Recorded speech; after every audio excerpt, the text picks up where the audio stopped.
தமிழ் சினிமால ஆனலகன்னோ காதல் இளவரசன்னோ போற்றப்பட்ட ஒரே நடிகர் பிரசாந்த் தான். நடிகரும் பிரபல தயாரிப்பாளருமான தியாகராஜனோட மூத்த மகன் தான் பிரசாந்த். இவருக்கு பிரீத்திங்கிற தங்கச்சியும் இருக்காங்க.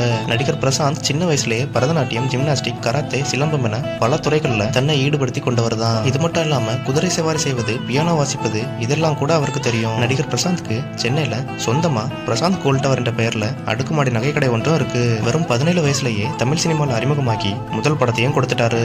முதல் படத்திலேயே ரசிகர்களோட வரவேற்பு பெற்ற பிரசாந்த் நடிக்க ஆரம்பிச்ச வெறும் 2 வருஷத்துல பாலிவுட்ல கால்பதித்த முதல் தமிழ் நடிகரா பெரும் புகழும் பெற்றாரு. அந்த அளவுக்கு பிரசாந்துக்கு ரசிகர்கள் கூட்டமும் வெற்றி படங்களும் அமைஞ்சிச்சு.